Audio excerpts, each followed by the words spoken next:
Hello guys, this is Chaitanya from S-Phonemania. In today's video, we are going to see some of the smartphones which have dual screens on them. So let's get to it. This concept of dual screens is not a new concept. In the past also, these have been implemented, but that was not came into existence. Later on, some big smartphone companies like LG recreated this concept in their flagship lineup of V10 and V20. There are some phones like Samsung Rugby 4, Tag Merit List Infinite, which will make use of this secondary display only for reading purpose, like for notifications, battery life, call logs, etc. But that is not touch capacitive. As I mentioned earlier, LG is not the first one to introduce this concept. A company called Yoto Phone released the world's first dual screen smartphone into the market called as Yoto Phone 2 with dual screen, and that is also touch capacitive. Although the implementation was quite different when we compare with the dual screen smartphones that are present in the market, they use an electronic paper display on the back of their phone and they promote their phone for e-reading and notifications.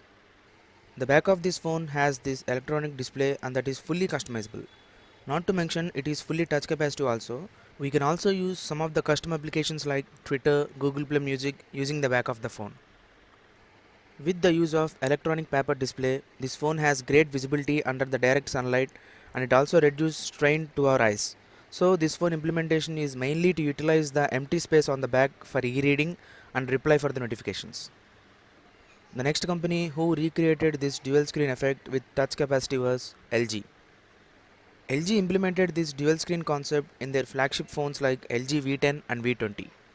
They have used Gorilla Glass for their secondary display and that was fully customizable.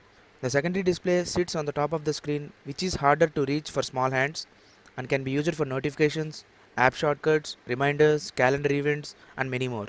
For a big smartphone of 5.7 inch, everyone must admit that LG utilized the second screen very well and that also received positive opinions from the critics also.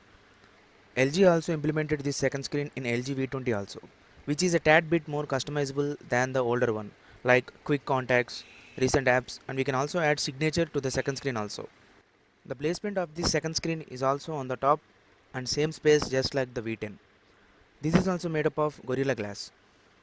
LG V20 is the most underrated smartphone for the LG because of the failure of the modular G5 and also not properly marketing of the V10. Fortunately, this LG V20 has been received well by the Indian market and given LG a breath of success. Recently, a Chinese manufacturer also announced their latest flagship smartphone with dual screen adaptability, that is Meizu, with their Meizu Pro and Pro 7 Plus. Apart from all the high-end specifications like 7.1.1, 835 chipset, the interesting thing is the placement of the second screen. We have seen dual screens on the top and completely back of the phone, but this placement of the left side of the back and that is not completely made everyone to be in a confusing state. They have shown us that what are the uses of this secondary screen like for time, notifications, and apart from all the dual screen phones, this has an animated effect for displaying the content in the secondary screen. This is a good thing to view the content in a different way. This screen is also protected by Gorilla Glass and the phone primary screen is of Super AMOLED, so the viewing angles are good for this phone. This phone comes in two variants, Pro 7 with 4GB RAM and Pro 7 Plus with 6GB RAM. At present, Meizu did not announce the details of the release date into the international market and the sources saying that the details will be unwrapped very soon. That's all for this video. So these are some of the dual screen smartphones that are fully customizable and touch capacitive in the market. Hit the like button if you like the video. Post your thoughts in the comment section below. Subscribe to S-Phonemania for more tech content. As usual, links to the Facebook page and blog are down in the description. Do check them out. This is Chaitanya signing off. Thank you.